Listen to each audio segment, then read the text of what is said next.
दोस्तों, आपने अभी जो बजट 2024 जो पेश हुआ है उसमें कैपिटल गेन टैक्स के बारे में बहुत सारी चर्चाएं सुनी होंगी। तो इसमें हम बात करेंगे इस वीडियो में कि कैपिटल गेन टैक्स क्या होता है और उसमें क्या क्या चेंजेज आए हैं इस बजट में। तो सबसे पहले देखिए, वर्ड से ही क्लियर है, कैपिटल गेन टैक्स। कैपिटल मतलब पूंजी आपकी। इस पूंजी को जब आप इन्वेस्ट करते हैं तो आपको कुछ गेन होता है। हो सकता है कि लॉस भी हो, लेकिन अभी हम लोग बात कर रहे हैं कैपिटल गेन टैक्स की। तो इससे गेन होता है, यानी कि आपको लाभ होता है, और उस लाभ पे जो आपको टैक्स देना पड़ता है, जो कर देना पड़ता है। तो ये हो गया कैपिटल गेन टैक्स। तो होता क्या है कि पहले, सबसे पहले ये पूंजी में क्या क्या आते हैं। पूंजी जो होती है, जो हम इन्वेस्ट करते हैं, तो वो इक्विटी के रूप में इन्वेस्ट कर सकते हैं, या किसी शेयर मार्केट में इन्वेस्ट कर सकते हैं, लैंड में कर सकते हैं, प्रॉपर्टी में इन्वेस्ट कर सकते हैं। बहुत सारी जगह आप अपनी पूंजी को इन्वेस्ट कर सकते हैं जहां से आपको लाभ होने की संभावना हो सकती है। तो अब इस पूंजी पे मान लीजिए आपका 1 लाख रुपए की पूंजी है। वो इक्विटी में हो सकती है, या फिर हो सकता है कि प्रॉपर्टी में हो। उसको आपने कहीं इन्वेस्ट किया, उस पर आपको कुछ साल बाद लाभ हो रहा है, और सरकार क्या करती है, उस पर टैक्स लगाती है। इस आधार पे कैपिटल गेन टैक्स बनता है। तो अब चलते हैं आगे। ये कैपिटल गेन जो है आपका,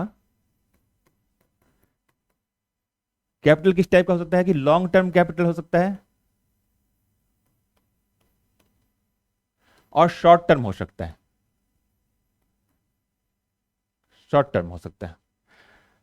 लॉन्ग टर्म अगर भारत के संदर्भ में बात करें, तो अगर 36 महीने से ज्यादा कहीं पे आप इन्वेस्ट कर रहे हैं, प्रॉपर्टी हो या इक्विटी हो या शेयर मार्केट में कहीं इन्वेस्ट कर रहे हो, अगर 36 महीने से ज्यादा इन्वेस्ट कर रहे हैं, मतलब 3 साल से अगर ज्यादा इन्वेस्ट कर रहे हैं, तो वो लॉन्ग टर्म के अंतर्गत आती है। और अगर शॉर्ट टर्म मतलब 12 महीने तक अगर आप इन्वेस्ट कर रहे हैं, तो वो शॉर्ट टर्म में आती है।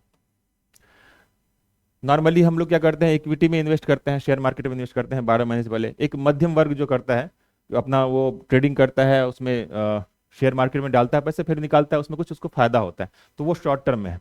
ऑब्वियसली सरकार क्या चाहेगी, कोई भी गवर्नमेंट, कि उसको ज़्यादा ज़्यादा कराए। क्योंकि शॉर्ट टर्म में कम दिनों के लिए रखना पड़ता है, तो इसीलिए नॉर्मली ज़्यादा उसमें टैक्स की रेट होती है।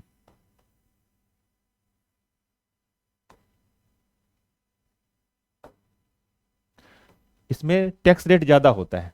तो पहले ये टैक्स रेट जो था वो 15% था। आपको मैं बताया ये 12 महीने तक के लिए है। 12 महीने के अंदर आपने निकाल लिया, कहीं पे इन्वेस्ट किया और 12 महीने के अंदर निकाल लिया, उस पर कुछ आपको फायदा हो गया, तो वो शॉर्ट टर्म गेन हुआ। आपको उस पर जो टैक्स लगता है, जो पहले लगता था वो 15% लगता था। सरकार ने इस बजट में क्या किया, इसको 20% कर दिया। लॉन्ग टर्म जो मैंने बोला, 36 महीने वाली बात जो बोला मैं, या 12 महीने से ज्यादा अगर कर रहे हैं इन्वेस्टमेंट, उस पर जो गेन हो रहा है, उस पर पहले था ये 10% टैक्स उस गेन पे। अब वो हो गया है 12.5%।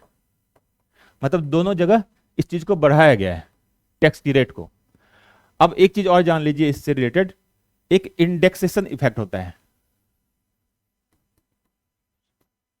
इंडेक्सेशन इफेक्ट ये क्या होती है, ये भी कैपिटल गेन टैक्स से ही रिलेटेड है।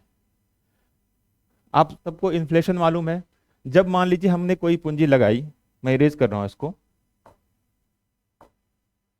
जब मान लीजिए आपने कोई पूंजी लगाई, इस साल लगाई, 10 लाख रुपए के लिए एक पूंजी लगाई। मान लीजिए 20 साल बाद इसकी कीमत, जब आप बेच रहे हैं उस पूंजी को, वो 50 लाख रुपए में बेच रहे हैं। इंडेक्सेशन इफेक्ट क्या होता है कि ये 10 लाख जो अभी आपने पूंजी लगाई, 20 साल बाद हो सकता है कि उसकी वैल्यू, अगर उस समय आप खरीदते, अभी आप खरीद रहे हैं वो 10 लाख में, या इन्वेस्ट कर रहे हैं 10 लाख रुपए में, उस समय अगर खरीदते या इन्वेस्ट करते, तो हो सकता था कि वो 20 लाख रुपए की पड़ती। किसके कारण, इन्फ्लेशन के कारण। तो एक्चुअली में आपको फायदा कितने का हुआ, अगर उस समय 20 साल बाद आप बेच रहे हैं, एक्चुअली में तो 30 लाख रुपए का ही फायदा हुआ आपको।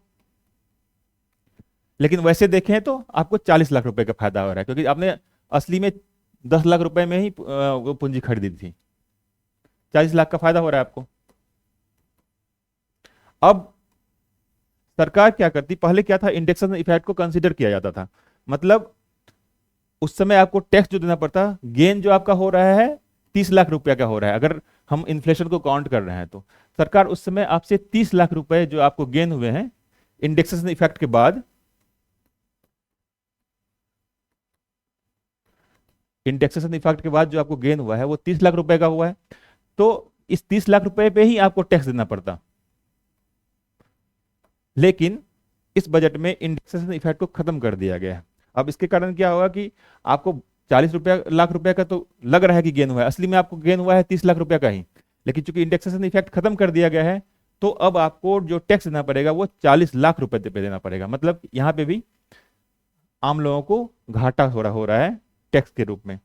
पहले जो कि 30 लाख रुपए पे ही देना पड़ता था, वो आपको 40 लाख रुपए पे टैक्स देना पड़ रहा है।